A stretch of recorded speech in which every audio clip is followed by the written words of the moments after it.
All right, Dana, thanks for joining us for the year-end review of 2022, looking ahead to 2023. Thanks for having me. I've been in this room before, but we've never actually done an interview in it. And the more I kind of looked at it and was hanging out in here, it is just a giant man cave. Huh? Yeah, it really is. It really is. You know, it's funny. I do more phone calls in here and stuff than I do in my office. Yeah. Most of the PR that's live on, is done from this room. I like this room. Mm-hmm. It's a comfortable room. Well, what's not to like, man? I mean, you have your Howlerhead stuff over here. Yeah. You got Candy here. Obviously, all these sick fights that you are putting together yourself. You guys each have like your own kind of seat. Is it always sort of the same seat? Yeah, 100%. I sit there. Sean Shelby sits here.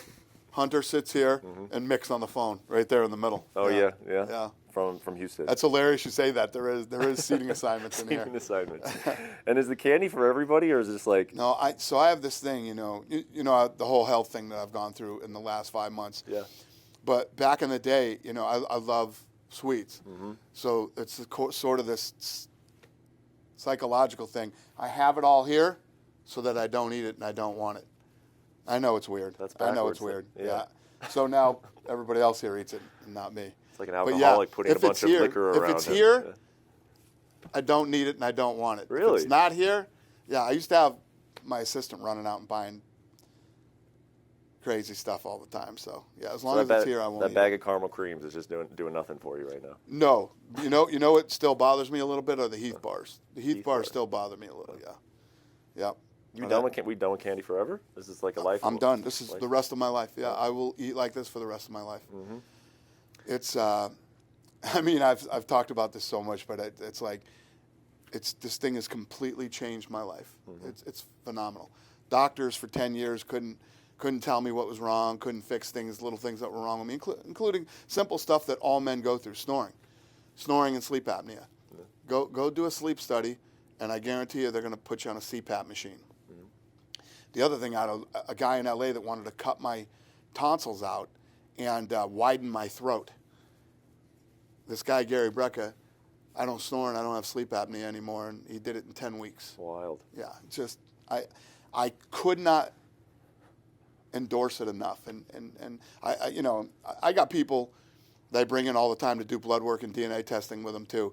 Friends, family, people that come up and ask me about it, and I could not recommend this to more people. Yeah. Yeah, I truly believe that this is the future of general health and medicine. What was the dumbest thing you did in 2022? I do a lot of dumb things. That's a tough one. I don't know. I guess that's a tough one. I'm sure I did a lot of dumb things. Too many options. So many I can't remember. Yeah. Lene could probably answer that question. I'll ask her after the interview. Well, it's UFC 282 Fight Week. This interview is not going to be released until next week, though. So people will be watching this having already known what happened at 282. One thing I'll ask about 282, since again they'll see it after the card. Give me your prediction for fight of the night. Let's see if you can nail it. Fight of the night is a tough one for this one, man. It's the card is so stacked, it's incredible. Mitchell Topuria. Pimblett versus Gordon, even the main event. Hernandez Quarantillo. I mean, it's so hard. This card is so good. It's tough to predict which one's going to be It's the same thing that I said last week going into Orlando. Mm-hmm. I said this card is so good. It's tough to call. Yeah. And then, the main event last Saturday ended up being incredible. Yeah. Both guys just absolutely performed. Mm-hmm. And took big shots, showed big heart. And it just came out today or yesterday that Wonder Boy broke his hand too. Mm-hmm. So they're both fighting with broken hands. Mm-hmm. And the fight was incredible. It was the fight of the night. So, much respect to both of those guys. And it did so well. I got to be honest, when you said that it was the most successful financial fight night in America, right, that was very surprising to me, actually, because I just think about, there's been so many. And I don't have them on the top of my head, but it's just like, that one? Really? That's the one? What do you attribute that to? So it was the biggest U.S. fight night ever, right, financially. And the thing pulled almost 1.6 million viewers. Yeah. So it was the highest rated fight night in, over a year. Mm-hmm. And why do you think that is? Well, what I think happened is first of all, as you see, you're gonna see this next year as we start to go into these different territories that we haven't been in a while. We haven't been to Orlando in a minute. Yeah. And so the fact that we haven't been there helps. The card, if you really know fighting, I mean, I see this stuff on the internet. If you really know about fighting, you knew that was a good card. Fun card, yeah. Right? Then I think what starts to happen is people are home watching TV, and when the card actually starts to deliver, and people start going, are you watching the fights? Are you watching the fights? And then you get into the main event. And the main event almost goes 5 rounds, and it's an incredible fight. And it's much like what happened with Stephan and Forrest on the first season. I mean, except now there's social media to hear about. You can't tell me that you're not watching something great and you don't start texting and hitting your friends up going, are you watching this? I would attribute that to the success too. Just from a personal standpoint, do you like the home games better when you can be at your house and go down to the Strip and see a fight in Vegas, or do you like doing the road trip thing? I say this all the time. I mean, it's part of the problem. It's like, you see all these people that were working from home during COVID. Now nobody wants to go back to work, right? I mean, but that can't happen. Like, you can't really run a successful business. And I've said this before, and people get online and go crazy and start arguing with me. Those are the lazy people that want to stay home. And the problem with the Apex is, that's what the Apex is like. It is, I can sit here, the fight start at 5, it's 4:58, I'm like, I got to run over to the Apex to go see the fight. It makes life really easy. Yeah. But you can't grow the business that way. You know what I mean? I need to go into some of these cities and states and other countries and bring this live experience to them, because everybody in this room knows nobody walks out of a UFC event live and goes, I don't ever want to come to one of these again. That's the live event is where we get you. It's great on TV. It's an awesome, experience on TV, but there's nothing like a live event. And the day we stop bringing these live events to all these cities, we're in big trouble. Yeah. So we need to, in small cities, we need to start traveling around and doing what we did to build this business. That's going to be a focus of next year. You're going to and to go into places that we haven't been, Africa, and a lot of places we haven't been in a while. Excited to get back to South Korea. I'm excited to get into Australia, get back to Canada. I mean, just to get back to Canada with the Canadian fans. Yep. You've mentioned this Africa thing for a while, and it felt like you were never against going to Africa. No. You just kind of were like it never really seemed like it was all that important to you. And then recently that switched. Well, why did that switch? Well, it's like this thing. It's like I'm nowhere near retiring, but let's be honest. The light, I can see the light at the end of the tunnel. You can see the light? Of course, yeah. I mean, I was 30. I'm 53. I'll be 54 this summer. We get on this hamster wheel here, every Saturday. The next thing you know, it's December and another year is up. Yeah.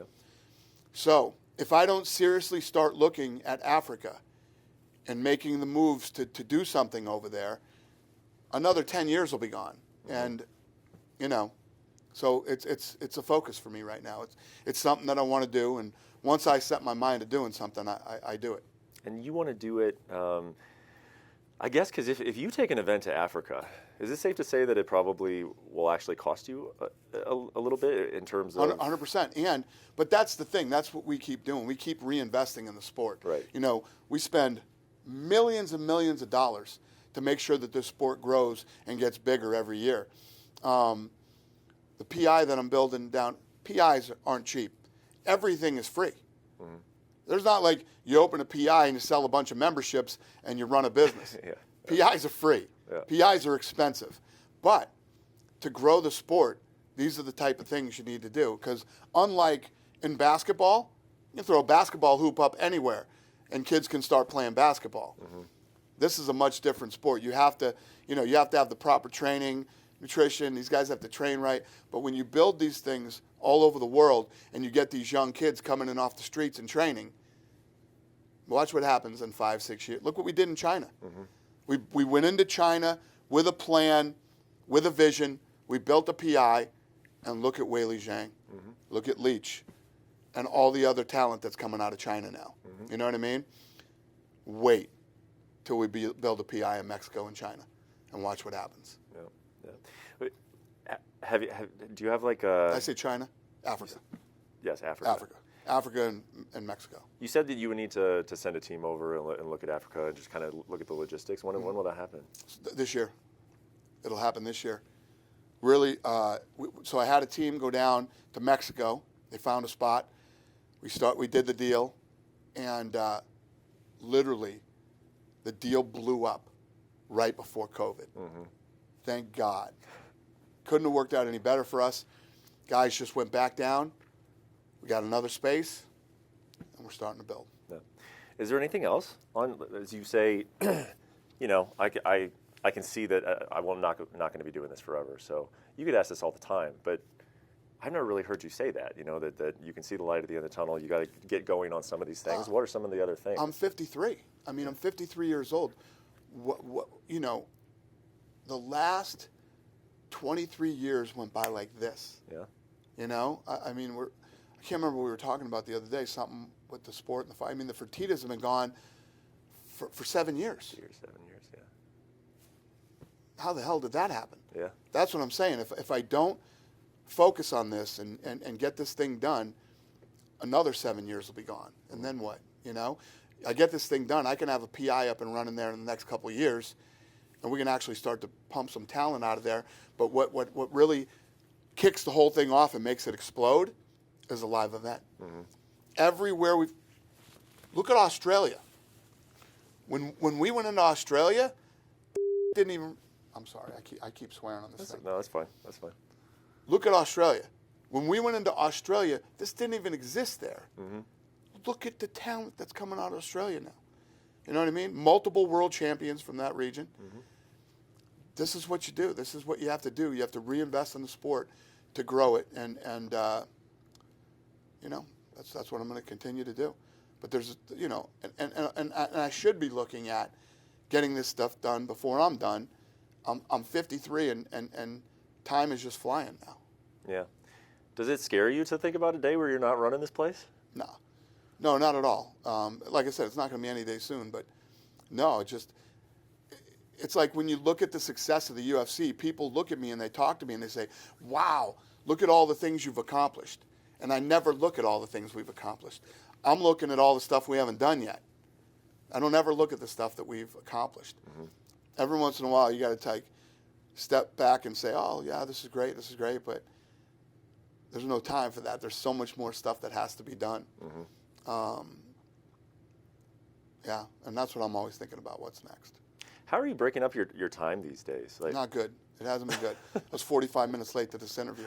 Yeah, time management has been really bad lately. Yeah? With slap going on over here and all these other things that we're working on right now.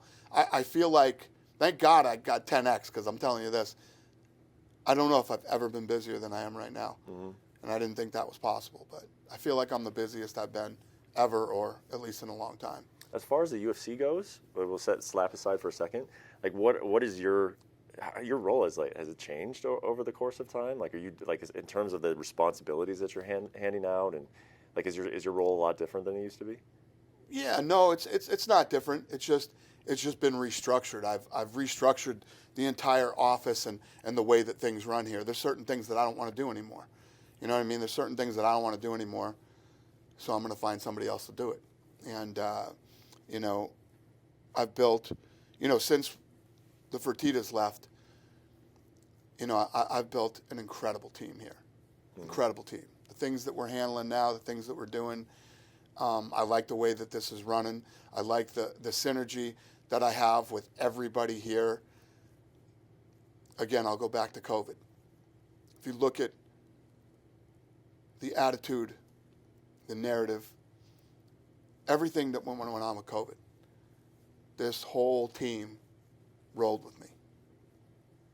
Whole team rolled with me.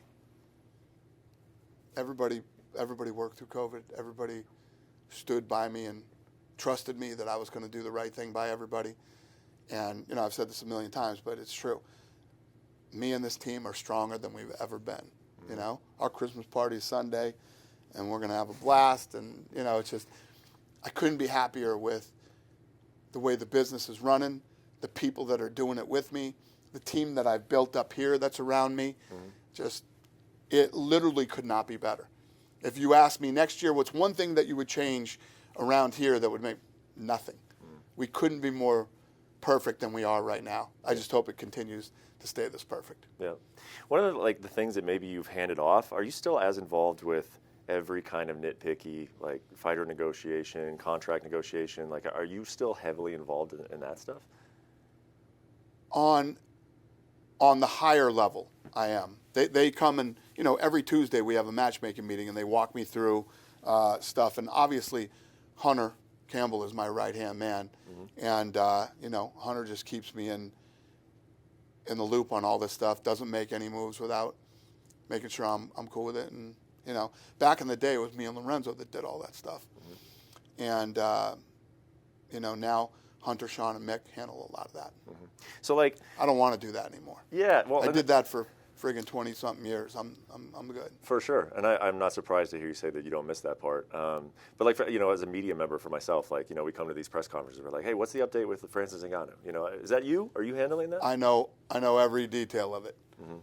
I could break down every detail of it right now with you, but I wasn't necessarily in every meeting. Yeah. So, what is the situation with Francis? Do you have an update on it? I think that we're heading in the right direction with Francis. Listen, there's no doubt about it that this is where Francis should be, and Francis should, finish his legacy here at the UFC. And I think we're pretty close to getting it done. And I'm sure just like the fan in you and the everything that you just said, that you want what's best for the sport. Like John Jones fighting Francis Ngannou is good for the sport. I mean, if Francis decides to do something else, everybody will move on. The world won't stop, Right. But that's a fight that like it needs to happen, right? Here's my philosophy on that. We do everything we can to keep a guy that we want. We do everything we can to keep a guy that we want. But the reality is, if you don't want to be here, we don't want you here either. And I'm not saying that in a negative way. It doesn't work if we're not all in. We're either all in or we're not. If you want to be with us and you want to be here and you want to be a part of what we're doing here, we want you here too. And if you don't, then it's mutual. There's no problem with that. You can move on and do your thing, and you get a guy, you get some of these guys that have made a ton of money with us and, become famous and all the things that go along with being in the UFC. And they get to the point where I'd like to test free agency and get out there and poke around, see what I'm worth and what I can do. Like Nate Diaz. No problem. No problem. It's all good. I saw Nate at the fights. Nate's great. And, we've had a lot of fun with Nate, and it's been great. And, but the day comes when people want to, either there's the guys that say, I'll never leave the UFC. I want to be here for the rest of my career. Yep. There's guys that are like, let me see what I can do. Yeah, and even Nate, I mean, when he left, he was like maybe I'll be back, Yeah, 100%. Wants to go. And he's welcome to be back, We like Nate, and, it's just, it's very mutual. Yeah. If you don't want to be here, I don't think you should be. I feel like over the last few months that you've gotten a little bit of a reprieve of being asked about Conor McGregor every 5 seconds. Yeah. Is that true? And have you enjoyed that? Yeah, no, listen, Conor's fun, man. Conor's popular. People love Conor. People love the energy around a Conor McGregor fight, But I leave Conor alone. I don't go chasing these guys, man. I leave Conor alone and let Conor do his thing. And when Conor gets the itch, and if and when he's ready to come back, he'll let us know. Yep. And I get it too. I think Conor stories probably do clicks. Everything's about clicks these days. So I'm sure the Conor stuff does click, so these guys want to keep asking me. Believe me when I tell you, when Conor calls and says, Dana, I'm ready. Let's do this. I'm getting back into camp. I'll let everybody know. You'll take that phone call. Yeah, I'll let everybody know. Just completely for fun, and you don't have to do this if you don't want to, but you know how like gambling odds work, like sports betting. Just your own take. If you had to set a line on the 3 most likely Conor McGregor opponents when he comes back, what are the odds you would set? Well, it's hard to say because it's going to depend on when he comes back. But I mean, this is a no-brainer. A fun fight is him and Chandler, and that's already, the talk has already started with that one. But that's a fun fight. What do you mean by that? The talk has already started. Chandler called him out. People were talking about it on social outside media. talk. Yeah. Yeah. One of the last things for you is that you just announced London, and there was some talk about a Wales Stadium show. How come it didn't come together? Yeah. So what happened was people were hitting me about that, and even like British broadcasters that were here doing interviews were asking me why not there. I said, I don't know. Let me look into it. So literally got all the information I could on it. We all sat down as a team. My team that does all the venue stuff and ops, and it just didn't work. It doesn't work Because of the time of the year. Well, it doesn't matter the time of year if you're over there. It's always scary. Rain is like sunshine in Vegas. You know what I mean over there. Mm-hmm. So rain is the first big obstacle for me. Weather. And then there was a ton of other stuff. It just didn't work out. Plus, at the end of the day, the O2 Arena in London has been incredible to us, and it's always a great venue. The energy and the buzz in there is always perfect, and if it ain't broke, don't fix it. Sure. And I got to ask you about this because this is a story that has kind of been blowing up a little bit. A lot of interest, I think, just because it's new, it's different. That in your sport really has not gone through it yet, and that is the gambling thing with the Ontario and the Alberta provinces shutting down. So how does that impact you and just your thoughts on those decisions for them to stop allowing people to have action on UFC fights? Listen, there's obviously an investigation going on in the whole thing, but if you're telling me, am I shocked the Canadian government overreacted? I'm not. I am not shocked that the Canadian government overreacted, no. Is this a day that you kind of probably didn't think about, but you were aware that might come at some point, that like every sport has kind of gone through this, like 1919 World Series, like NBA 100%, with the referee. yeah. Like, did you kind of see this coming? I mean, at some point? this has always been a possibility.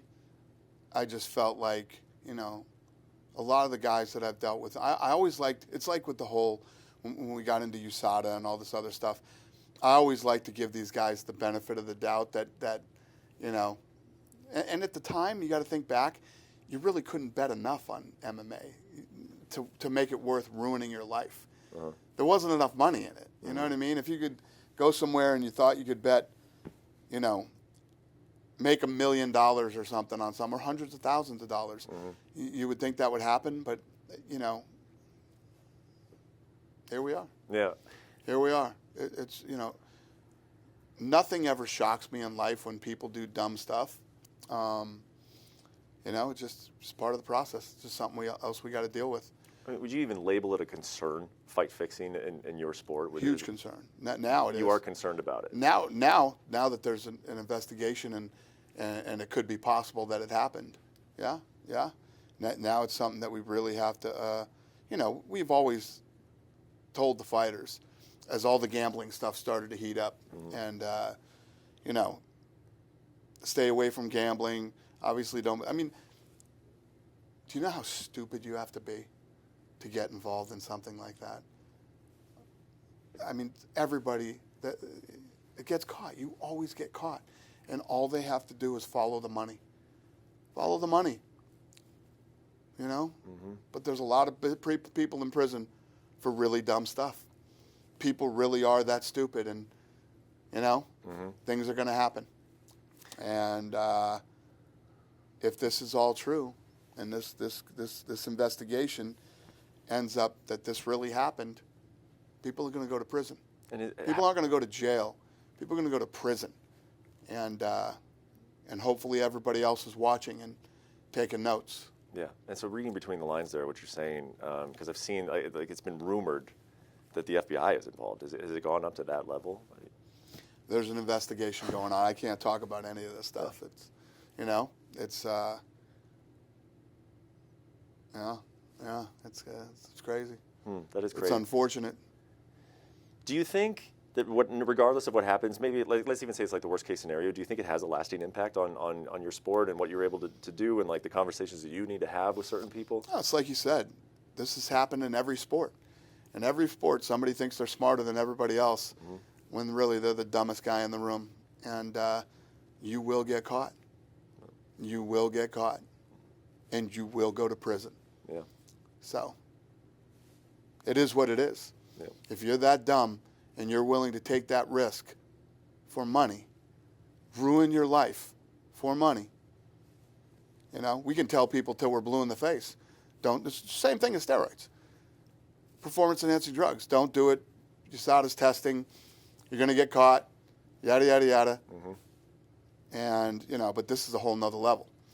Yeah. You saw the catches you doing something, you're going to get a year of suspension. You know, you lose some money and you got to pay this, you got to do that. You get caught doing this, you're going to federal prison. Mm-hmm. So we can tell them till we're blue in the face. If you're that stupid, have fun in prison. All right, man. Well, we took up a lot of your time, and I appreciate, as always. I always ask you this when we do these things at the end of the year. Any Christmas plans? And you got some gifts you're excited to give out to your kids, and New Year's plans? What are you doing at the end of the year? Yeah, I'm spending Christmas here, and then you know, then going down to Mexico for like a week and a half, and then I'm coming home after the New Year and dive back in. Yeah. Yeah. When you go to Mexico, are you doing like the fancy resorts, or are you kind of going off the grid? No, I got a house. Yeah, I got a house. It's not my house. I rented a house down there. Renting a house and got boats and stuff like that down there. So yeah, it'll be fun. The weather's always perfect in Cabo, and you know, it's a 2-hour flight. Just for sure. There's these places like people travel all over the world to fly to, you know, all these places that take 8, 9, 10 hours to go. There's nothing nicer than Cabo. It's 2 hours away. You know what I mean? Why fly 10, 12 hours when you can go 2 hours to Cabo and it's better than most of the places you would fly? Yeah. You know? Yeah, so we're lucky living on the West Coast that Cabo's so close. Cool, man. Well, I'll see you at 282. I'll see you at the slap fight. And all right. Enjoy your holidays, man. Thanks, buddy. You too.